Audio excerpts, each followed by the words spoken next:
Agora, participação especial. E como eu disse para vocês, participação especial, professor Leandro Quadros. Eu já estou vendo o professor aqui. Alô, professor? Tudo bem, Lu? É sempre muito bom vê-lo, professor. Como é bom Obrigado, quando igualmente. chega quinta-feira que a gente tem esse encontro aqui com os nossos ouvintes do programa Novo Tempo. Eu gosto muito também. Para mim é um privilégio estar com vocês e bater um papo com esse povo querido, né? Muitos do Brasil que moram nos Estados Unidos. Verdade. E a gente sabe das lutas, das bênçãos e também das dificuldades que enfrentam. Então nós estamos aqui para ajudar nossos irmãos e amigos a entenderem a Bíblia e encontrar na Bíblia a solução para o problema que cada um tem, não é? E a gente já sabe, né, professor? Se a pessoa tivesse, se nós tivermos coragem de perguntar, a Bíblia tem a coragem de responder. Exatamente. Eu quero apresentar agora para os nossos ouvintes o professor Leandro Quadros. Ele é mestre em teologia, pós-graduado em jornalismo científico, apresentador do programa Na Mira da Verdade na Rede Novo Tempo.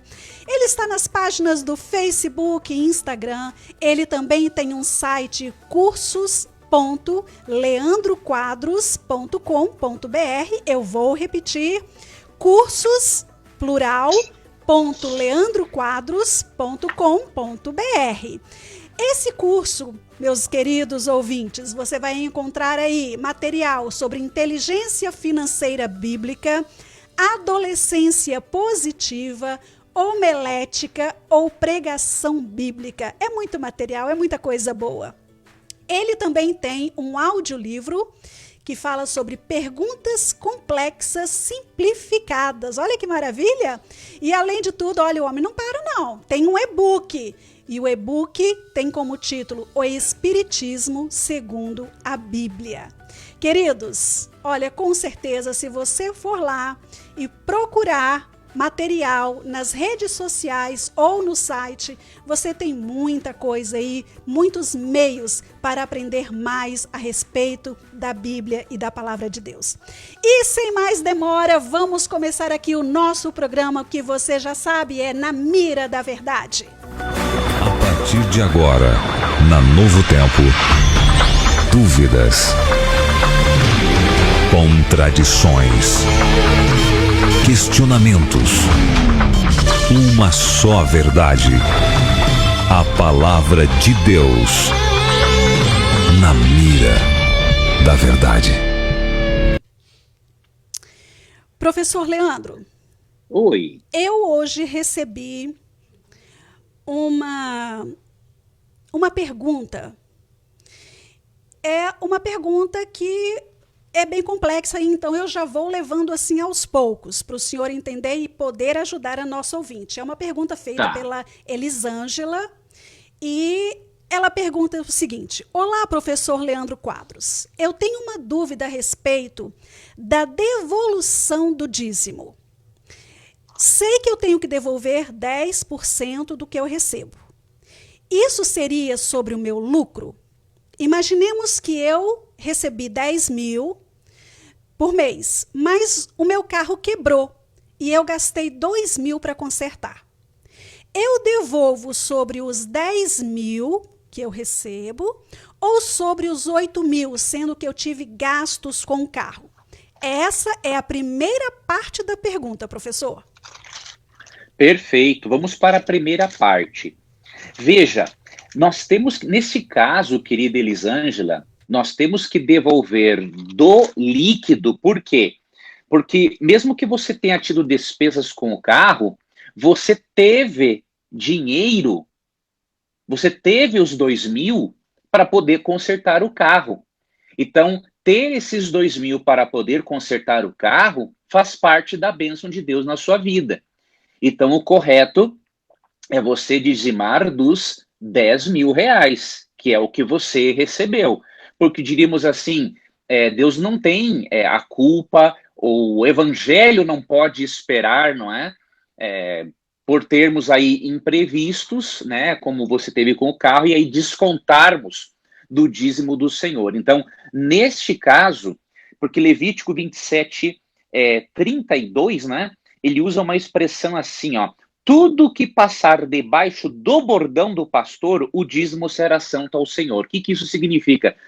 Todos os animais, né, ou toda a fonte de lucro que nós temos, nós devemos dizimar. Então, se você teve um lucro de 10 mil, mas usou 2, porque Deus te abençoou para ter esses 2 a fim de pagar o conserto do carro, tem que dizimar realmente dos 10 mil nesse caso. Então, eu acho que ficou bem certinho aí. Agora, a segunda parte da pergunta da Elisângela. Professor Leandro, como fica a situação do imposto de renda e o dízimo? Imaginemos que você receba 50 mil por ano e você pagou o imposto de 7 mil. Então, o que restaria aí seria 43 mil. Você tem que devolver o dízimo dos 50 ou deve descontar o imposto de renda e, no caso, pagaria somente sobre os 43 mil? Veja, minha irmã, neste caso, o que acontece? Se você dizima mensalmente, né, você não tem a necessidade de ir, por exemplo, a cada imposto de renda, dizimar de tudo que você recebe, porque você já dizima mensalmente do seu salário bruto. Então, o governo pega uma parte e uma parte você já destina para Deus. Tá? Agora, se você receber alguma devolução do governo, tá? Digamos que o governo te cobrou ao longo do ano 40 mil, mas o governo te devolveu 20 mil. Aí você tem que dizimar desses 20 mil que foi devolvido, porque é uma benção, porque é um ganho a mais. Tá? Agora, aquilo que o governo já descontou ao longo do mês e que você pagou já também, o governo já dizimou, você não precisa se preocupar, né, em, diríamos, dizimar 2 vezes. Tá? Então, só daquilo que é realmente um lucro real, ou seja, um retorno real do imposto, porque boa parte fica para o governo, né? Então, se você dizima mensalmente, você estará numa posição bastante confortável. Professor, pelo que eu entendi da pergunta da nossa ouvinte, ela achava que naquela parte lá, quando ela tem o prejuízo, por exemplo, do carro de 2 mil, ela não precisaria dizimar em cima daqueles 2 mil que ela já tinha recebido, e como ela teve prejuízo, ela não precisaria dizimar. Eu acho que foi isso que era isso que ela estava entendendo. Certo, então, veja, se ela sim, Lu, por exemplo, se ela ganha 10 mil reais, né? Sim. E ela usou 2 mil para consertar o carro, ela tem que dizimar dos 10 mil, porque Deus não nos dá na Bíblia autorização de descontarmos algum prejuízo, ou alguma compra de mercado, ou algum gasto com roupa, não. Né? O salário nós dizimamos daquilo bruto, ou seja, de tudo aquilo que recebemos de bênçãos. Há uma exceção que, na verdade, vai dar na mesma coisa, que é no caso de um empresário. Digamos que essa irmã é uma empresária, tá? E aí o que acontece? O carro dela estragou e é o carro da empresa. E ela depende deste carro para gerar lucro. Então, o que acontece? Digamos que ela tem uma empresa e ela tira 10 mil reais de prolabore por mês. Prolabore é uma partezinha que tira, né, do lucro da empresa e deixa o resto investindo. Então, tirou uma parte. Então, o que acontece? Se ela é uma empresária e esse carro ela depende dele para gerar o lucro, aí já é uma outra situação. Ela teve que consertar um bem e um serviço que gera o lucro para ela. Entendi. Então, nesse caso, ela dizimaria dos 8 mil. Tá? Agora, se o carro não é a forma, não pertence à empresa, não é dele que se gera lucro para a empresa, é uma coisa pessoal, aí temos que dizimar do bruto, porque realmente Deus não tem culpa, digamos assim, dos imprevistos que passamos na vida, né? Eu já entendi, eu acho que a nossa ouvinte também. Professor, E agora, a gente deve devolver o dízimo sobre o valor líquido ou sobre o valor bruto? Por exemplo, porque quando a gente pega o contra-cheque, nós temos lá, né, gratificações e várias coisas que entram e várias coisas que saem, de taxas do governo, de imposto de renda e tudo. E depois vem o valor bruto e o valor líquido. E a gente dizima sobre qual desses valores? O líquido ou o bruto? Boa pergunta. Com base neste princípio, Lu, de Levítico 23:32, né, de que tudo que passasse debaixo do bordão do pastor deveria ser dizimado, nós devemos dizimar realmente do salário bruto. Existem algumas coisas que não há necessidade. Por exemplo, você recebe um auxílio combustível ou um vale-refeição para você poder trabalhar. Tá? Então, isso é uma compensação, na verdade, isso é uma forma de você poder ir trabalhar. Há pessoas que preferem dizimar também em relação a isso é uma questão de consciência, tá? Agora, há alguns benefícios que a empresa te dá que é para você realmente trabalhar. Transporte, um vale-refeição. Então, aí você não é obrigado a dizimar disso, porque isso, diríamos assim, é, entre aspas, uma ferramenta para você trabalhar e gerar o seu lucro, tá? Perfeito. Agora, fora isso, realmente nós dizimamos do bruto. E eu já vi, Lu, na minha vida, na vida de tantas pessoas, como esse assunto do dízimo é algo que é sério. A única vez, Lu, e amigo ouvinte, que Deus nos permite prová-lo é em relação ao dízimo. Se nós fizermos isso em outra situação da vida, nós estamos tentando a Deus. Já em Malaquias 3:10, ele fala assim, ó, provai-me nisto, diz o Senhor, se eu não vou abrir as janelas dos céus e derramar bênção sem medida sobre vocês. Então, é o único caso em que Deus autoriza nós fazermos uma prova dele. E olha o que acontece. Resumindo uma história, eu dei estudos bíblicos e morei uma vez com um casal de obreiros bíblicos. Obreiro bíblico, para o ouvinte, é um instrutor bíblico que dá estudo de casa em casa. E ele me contou o seguinte, que no início da conversão dele, ele tomou uma decisão. Quer saber de uma coisa? Eu não vou dizimar, não vou andar dando dinheiro para pastor. Ele não entendeu que o dízimo não é para o pastor, é para Deus. E que Deus usa para a manutenção do pastor. E se um pastor usa errado, Deus vai cobrar dele depois. Eu tenho que adorar a Deus independente do pastor, né? E aí o que aconteceu? Esse irmão tinha 2 carros, tinha 2 casas, vivia bem. Lu, num período de 2 anos, ele perdeu tudo e se encontrava morando de aluguel. Até que ele teve um toque do Espírito Santo. E aí ele pensou assim, será que isso aconteceu porque eu não dizimei? Vou provar a Deus, vou ver o que aconteceu. Ele passou a dizimar e no mesmo período de 2 anos ele consegue comprar 2 casas e recuperar também 2 carros. Então, realmente, esse é um assunto sério e nós devemos ter cuidado com alguns na internet que andam dizendo assim, o dízimo é só para o levita. Isso é uma desculpa para roubar a Deus, de acordo com Malaquias 3, 8 e 9. E nós temos que ser fiéis a Deus nesse assunto, porque ele promete derramar bênçãos em várias áreas da nossa vida. Muito boa resposta, professor, muito bom. Nós temos mais uma pergunta, agora ela está vindo de Fortaleza, e quem está fazendo a pergunta é o Pedro Góes. Pode falar, Mites. Boa noite, professor Leandro, tudo bem?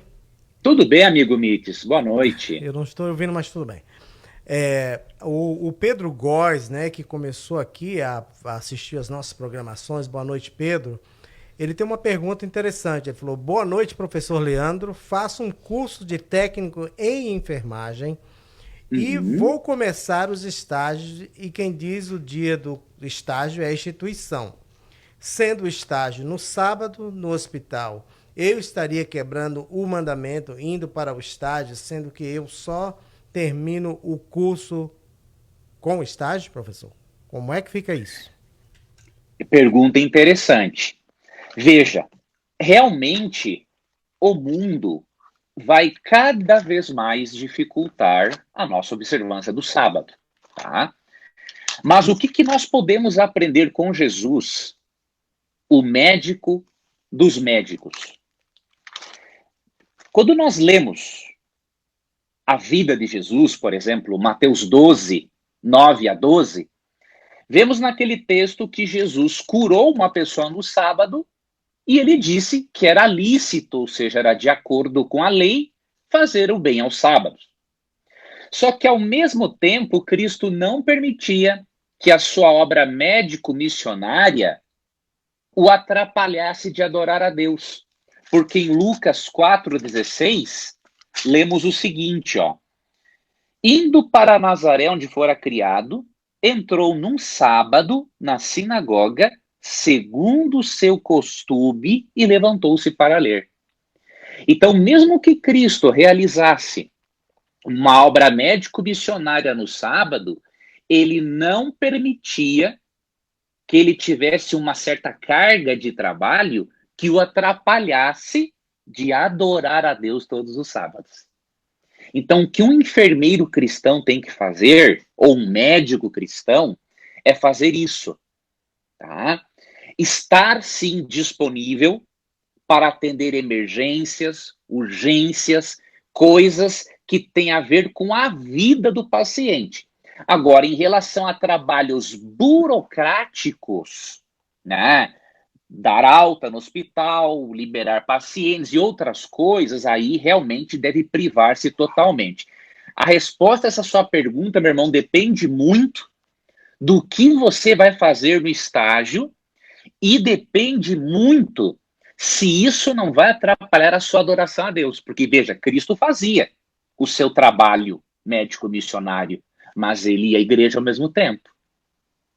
Não é? Então você tem que fazer o quê, meu irmão? Ore a Deus para você tomar uma decisão e diga assim, Deus, me ajuda a guardar o sábado como Jesus guardava. Ou seja, como enfermeiro, ajude-me a fazer a minha parte em cuidar das pessoas, que é o seu propósito, mas que eu não faça desse trabalho também um meio, ou melhor, que esse trabalho não me impeça de o adorar no seu dia santo. Então, é bom fazer todos os ajustes necessários para não trabalhar no sábado. Agora, se em algum momento não for possível, então você vai conversar com o seu enfermeiro-chefe e dizer, olha, eu sou um cristão adventista, eu quero guardar o sábado, o máximo que você puder, por favor, me ajude para eu adorar a Deus no sábado, e eu estou disposto a trabalhar aqui todos os domingos, se for preciso.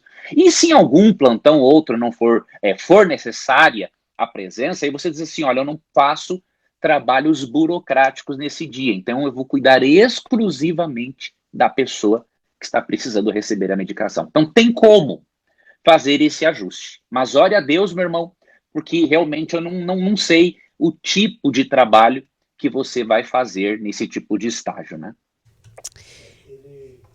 Na verdade, o que ele quer dizer é que são trabalhos que estão diretamente ligados à saúde dos pacientes, né? Só que é um estágio. Uhum. Esse foi o ponto Entendi. dele. Não, mas se é uma coisa, então nós já podemos até comparar, Mites, a um trabalho de um enfermeiro, né? Se ele não está fazendo nada burocrático, só cuidando da vida do paciente, né? É uma outra coisa. E eu indico também para esse jovem aproveitar a oportunidade. O que o enfermeiro cristão deve fazer? Né? Além de dar o medicamento, ensinar a pessoa a prevenir suas doenças. Então, um trabalho muito bom de se fazer, quando não é possível sair de um plantão, é você dar um livro de presente, né? Mostrar que Deus pode curar e cura, mas ele também quer prevenir. Então, fazer um trabalho mais médico-missionário. Tenho certeza que Deus vai abençoar muito a vida do irmão que fizer isso. Queridos ouvintes, nós estamos aqui conversando com o professor Leandro Quadros, no quadro Na Mira da Verdade. Se você tem a sua pergunta, assim como o Pedro Góes, lá de Fortaleza, tinha a pergunta dele, enviou para nós, e o professor Leandro Quadros, então, acaba de responder à luz da Bíblia.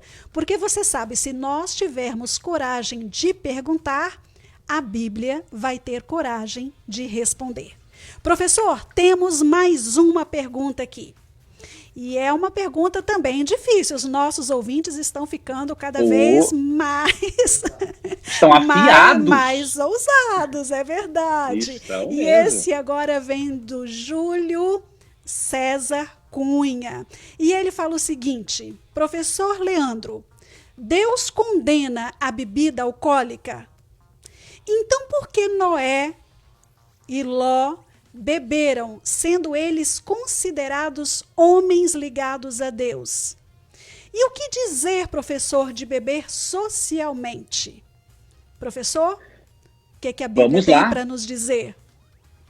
Antes, Lu, eu só lembrei de uma coisa. Existe um documento oficial da Igreja Adventista do Sétimo Dia sobre o trabalho de enfermeiros e médicos aos sábados. Eu vou tentar localizar esse documento depois e mandar por e-mail para o Mix para vocês disponibilizarem Perfeito. no site da rádio. Perfeito, Tá? tá Eu creio ótimo. que vai dar informações a mais para esse nosso irmão. Tá, joia. Tá bom? Em relação à bebida, veja, primeiramente, querido ouvinte, você tem que entender o seguinte: nem tudo aquilo que a Bíblia registra, ela o apoia. Tá? Então, a Bíblia registra pessoas bebendo, a Bíblia registra pessoas praticando a poligamia, a Bíblia registra pessoas matando por vingança, a Bíblia registra tudo. É verdade. Mas não quer dizer que ela aprove aquilo. Então, por que a Bíblia registra tudo? Veja o que diz 1 Coríntios 10, versículo 11. Ó. O texto diz o seguinte, 1 Coríntios 10, 11. Estas coisas lhes sobrevieram, falando ao povo israelita, como exemplos, e foram escritas para a advertência nossa, de nós outros, sobre quem os fins dos séculos têm chegado. Então veja, Deus coloca na Bíblia os acertos e os erros dos seus filhos, para nós aprendermos com os erros e com os acertos. Tá? Então, primeiro ponto, nem tudo que a Bíblia registra, ela o aprova. Segundo ponto, você tem que entender que nenhum personagem bíblico, nem mesmo um profeta, era impecável. O dom profético não tira a impecabilidade da pessoa. Ela continua sendo uma pecadora e ela pode errar. E cada pessoa tem as suas debilidades. Cada pessoa tem as suas fraquezas. Tá? Sim. E terceiro ponto, mesmo que a Bíblia registre pessoas usando bebida alcoólica, a Bíblia não o aprova. Se você ver no caso de Noé, por exemplo, quando Noé se embriaga, o que acontece? Ele fica pelado. Veja se essa é a postura perto dos filhos. Então, ele perdeu o juízo. Então, Deus já está mostrando o seguinte, olha, gente, beber pode fazer você perder a sua razão e o seu pudor. Né? Veja a lição que Deus está transmitindo para nós. E em Provérbios, nós encontramos uma proibição bem clara contra a bebida. Óbvio, alguém pode dizer assim, mas grandes homens da Bíblia beberam vinho ao longo de muito tempo. Deus, ele é muito misericordioso. E Deus, não que ele aceitou, ele tolerou realmente o uso da bebida alcoólica e como a poligamia, ele tolerou para reeducar o povo ao longo desse processo, a fim de que as pessoas não fossem mais prejudicadas ainda. Então não pense que Deus aprovava, ele tolerava na sua paciência. Agora, quando você vai para Provérbios 20, 23, olha o que diz o texto aqui a partir do verso 29. Ó. Veja se devemos beber até mesmo socialmente. Para quem são os ais, para quem os pesares, para quem as queixas, para quem as rixas, para quem as queixas, para quem as feridas sem causa, e para quem os olhos vermelhos, para os que se demoram em beber vinho, para os que andam buscando bebida misturada. Então, primeiro ponto, Aqui é dito uma série de consequências ruins para quem bebe bebida alcoólica. Agora, olha esse verso 31, que ele mostra que nem mesmo socialmente é seguro beber.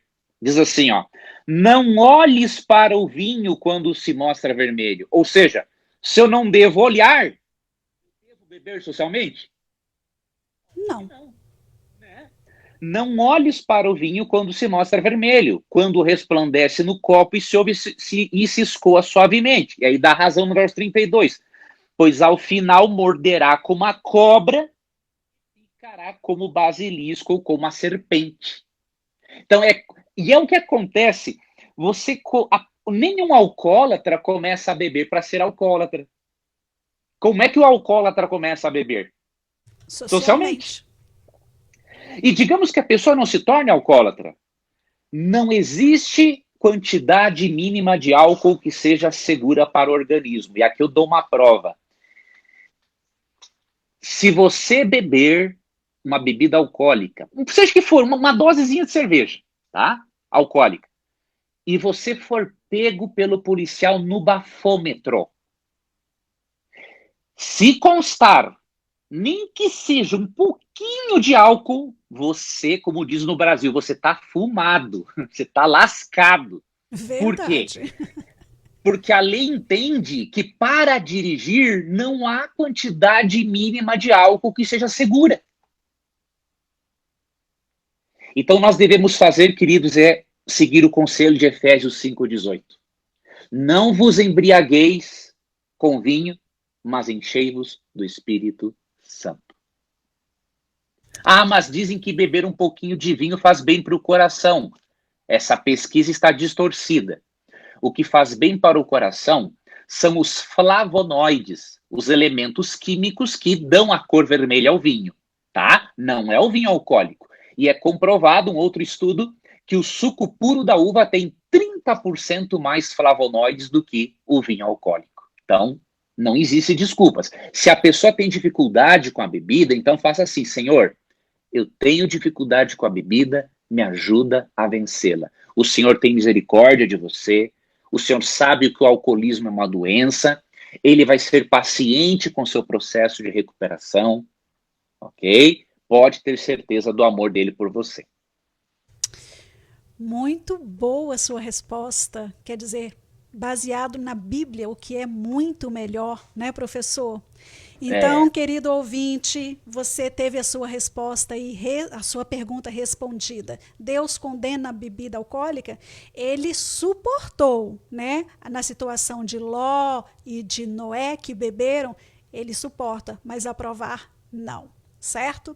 E esse Perfeito. lance de beber socialmente, tudo pode começar com beber socialmente e depois chegar aí a extremos de alcoolismo. Sabe Então, que eu lembrei de uma outra começar. coisinha, Lu?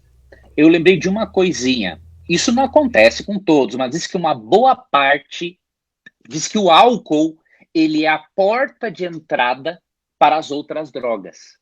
Normalmente se começa com ele. Não quer dizer que todas as pessoas vão ir para as drogas, além do álcool, né? Mas boa parte das pessoas que foram para as drogas, a porta de entrada foi o álcool, demonstrou uma pesquisa. Professor Leandro Quadros, nós estamos chegando aí às 7h57. Passou muito rápido. Na mira da verdade. Professor, muito obrigada por sua participação aqui conosco no programa Novo Tempo, transmitido pela Web Rádio Insuperável, aqui direto dos Estados Unidos. É sempre muito bom aprender a respeito da Bíblia, aprender a respeito da vontade de Deus para as nossas vidas. Esperamos o Lu, senhor muito aqui obrigado. quinta-feira que vem. Com a graça de Deus. Muito obrigado, Lu. Muito obrigado a você, ouvinte. Que Deus te abençoe. Mites, que Deus também guarde a você. E lembre-se, amigo ouvinte, que sempre que você tiver a coragem de perguntar, a Bíblia vai ter a coragem de lhe responder.